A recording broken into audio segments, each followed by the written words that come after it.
ಮಂಜೂರಾಗಿ ಬಂತು. ನಮ್ಮ ಅನುಭವ ನಾವು ಗುರುಗಳಾದ ಮೇಲೆ ಮುಂಬೈನಲ್ಲಿ ನಾವು ಹೋಗುವಾಗ ಅಲ್ಲಿ ಇದಿರುತ್ತೆ, ಏನು ಸಾಮಗ್ರಿಗಳನ್ನು ತಪಾಸಣೆ ಮಾಡ್ತಕ್ಕಂಥದ್ದು ಇರುತ್ತೆ. ಏನು ಹೇಳ್ತೀರಿ ಅದಕ್ಕೆ? Security check. ಆ ಸೆಕ್ಯೂರಿಟಿ ಚೆಕ್ನಲ್ಲಿ ನಮ್ಮ ಪೂಜಾ ಸಾಮಗ್ರಿಗಳನ್ನು ಅಧಿಕಾರಿಗಳು ತೆರೆದು ನೋಡಿ ನಮ್ಮ ಪ್ರಶ್ನೆ ಮಾಡಿದರು. Swamiji, have got a permission to take these puja articles which ಇವೆಲ್ಲ ಸಿಲ್ವರ್ ಇವೆಲ್ಲ ಇದ್ವು ಅದರಲ್ಲಿ.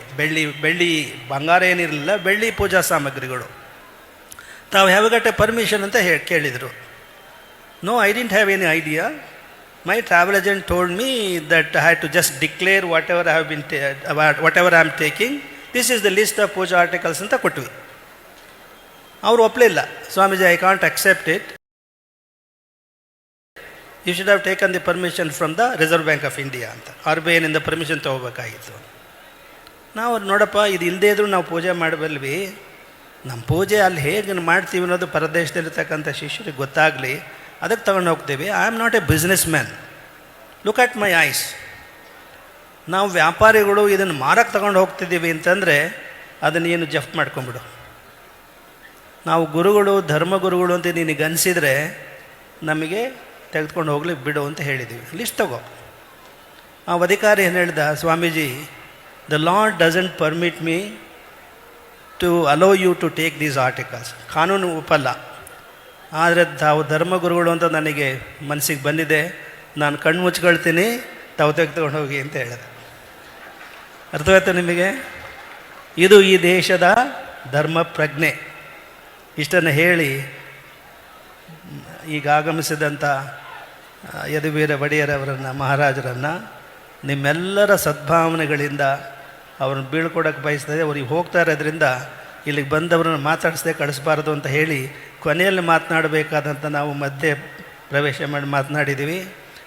ಇನ್ನು ಮುಂದೆ ಕಾನೂನು ಏನಾದರೂ ಇರಲಿ, ಕಾನೂನು ಅದೊಂಥರ ಕತ್ತೆ ಅಂತ ಹೇಳ್ತಾರೆ. ಆ ಕಾನೂನು ಏನಾದರೂ ಇರಲಿ, ಈ ರಾಜಮನೆತನ ಭಾಳ ತ್ಯಾಗ ಭಾವನೆಯಿಂದ ರಾಜ್ಯಕ್ಕೆ ತಮ್ಮ ಆಸ್ತಿಯನ್ನು, ಆಡಳಿತವನ್ನು ವರ್ಗಾಯಿಸಿಕೊಟ್ಟ ಆ ಧಾರಾಳತನಕ್ಕಾಗಿ ಇರತಕ್ಕಂಥ ಕೇಸುಗಳನ್ನು, ಎಲ್ಲ ಕೇಸುಗಳನ್ನು ಯಾವ್ಯಾವ ಕೇಸುಗಳನ್ನು ತಗೊಳ್ತಾ ಇದ್ದಾರೆ. Cabinet decides to withdraw these cases ಅಂತ ಪ್ರೈವೇಟ್ ಬೇಕಾದ್ರೆ ಹೇಳ್ತೀವಿ ನಿಮಗೆ. Recently the cabinet has decided to withdraw the cases. ಆ ತರಹ why can't the cabinet withdraw all the cases filed against the Maharaja? ಬೊಮ್ಮಾಯಿಯವರು ಇತ್ತೀಚೆಗೆ ಕ್ಯಾಬಿನೆಟ್ಟು 34 ಕೇಸುಗಳನ್ನು ವಿಡ್ರಾ ಮಾಡಿದೆ ಕೋರ್ಟ್ನಿಂದ. ಅದರ ವಿವರಣೆ ನಿಮಗೆ ಕೊಡ್ತೀವಿ.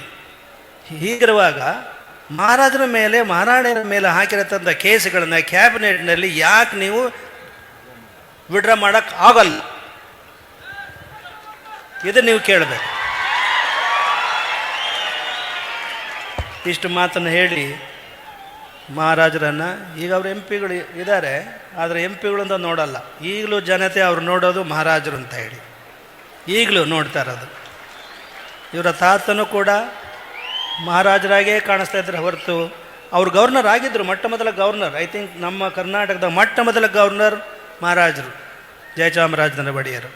ಈ ಆತ್ಮೀಯ ಸಂಬಂಧವನ್ನು ನಮ್ಮ ಕರ್ನಾಟಕ ಸರ್ಕಾರ ಉಳಿಸ್ಕೊಳ್ಳಿ, ಬೆಳೆಸ್ಕೊಳ್ಳಿ, ಜನಹಿತ ಕಾಪಾಡಲಿ, ಈ ರಾಜವಂಶವನ್ನು, ಮನೆತನವನ್ನು ಗೌರವಿಸಲಿ ಅಂತ ನಾವು ಒತ್ತಿ ಹೇಳಿ ಅವರನ್ನು ಈ ತರಳಬಾಳು ಹುಣ್ಣಿಮೆ ಮಹೋತ್ಸವದಿಂದ ಅವ್ರನ್ನ ಬೀಳ್ಕೊಡ್ತಾ ಇದ್ದೀವಿ. SS ಟಿವಿ, ಸಿನಿಮಾ ಜಗತ್ತಿನ ಕ್ಷಣ ಕ್ಷಣದ ಸುದ್ದಿಯೊಂದಿಗೆ.